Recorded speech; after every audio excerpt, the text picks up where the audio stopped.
Welcome! In this video, we will be walking through the design aspects that lead up to the step-by-step instructions to build a very simple Hello World K2 Smart Form using K2 Designer. We've positioned this tutorial for users who are brand new to K2 Smart Forms. Our end goal comes with the intent on laying out a basic understanding of how smart forms come together in the K2 environment. K2 applications typically consist of four main components, those being data, forms, workflows, and reports, and K2 Smart Forms is just one of the options for the forms component in a K2 application. Before we look at the design of the simple Hello World form, let's quickly review some of the Smart Forms concepts you'll need to understand to get started. This involves talking about the objects that comprise a smart form and their differences. These objects are forms, views, controls, and rules. Let's look at their differences now, starting with the overall form. A form is essentially the web page that is used by your end users, and users would access a form through a URL web address. Now, a form in its basic definition here is a container that will contain one or more views and controls, and it may have rules that perform processing when something happens on the form, like a button being clicked. Now let's take a look at what views are. Views are reusable collections of controls and rules that are dragged into a form and are usually associated with a smart object as the data source for the view.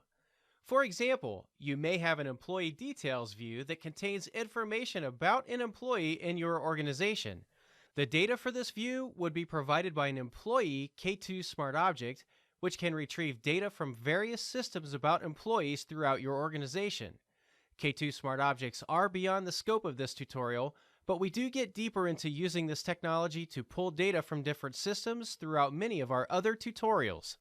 Once you create this employee details view, the view can be reused across multiple forms. This provides an easy way of dragging and dropping a section with employee information into any form and an easy way of maintaining the layout and behavior of the employee details view in one place. Because of this, if you need to make changes to a view, those changes will automatically appear in all forms where that view is used. Now keep in mind, within K2 Forms, there are two types of views available: item views and list views. Item views will contain the content from just one record, and list views can contain multiple rows of content from a data source. Let's talk about controls now. Controls are components like buttons, text boxes, drop-down lists, images, date picker calendars, and so on. These are used in views and forms to capture and display information. Controls are often associated with a smart object data property. For example, a named text box can be associated directly with an employee name data field, but you should know that controls do not have to be bound to fields. What I mean by this is a button or a label control may only need to show static text on a view. Let's move on and talk about rules. Rules are the processing logic or programming that handles the behavior of smart forms, and they consist of three components: events, conditions, and actions. An event is when something occurs, such as when a create button is clicked. A condition checks to see if certain criteria has been met on the form, such as validating format of field values or checking to see if required form fields contain values. Finally, an action says do something if the event and conditions are met, such as save data back to a data source, start a workflow, and then show a message to the user stating their form has been submitted successfully. With that knowledge out on the table, we can now look at a quick demonstration of the Hello World form we will build in this tutorial to show how these components all work together to make a form. In this quick demonstration, the Hello World form captures a name from the user. I'll enter in a name here. Then, when the user clicks the Say Hi button, it will fire a rule. This is because the button clicked event was just triggered.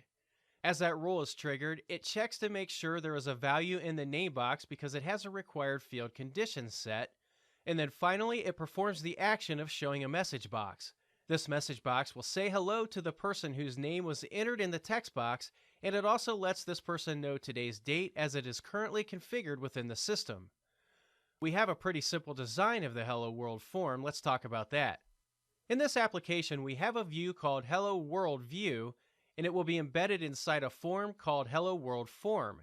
Now, inside the view, we dropped a layout table that allows us to position controls on the form in a convenient fashion. The three controls that come into play inside our view are a button control, a label control that will show the text "Enter your name" next to the text box that captures the name from the user. Behind the scenes, we will add a rule that runs when the button is clicked by using K2 Designer. K2 Designer allows us to combine all of these components together and configure them for our user's experience. The rule behind the button will contain a condition that essentially turns the name text box into a required field, and it will also have an action that tells the form to pop up a customized message in a message box that contains the entered name value from the user and a system date with today's date.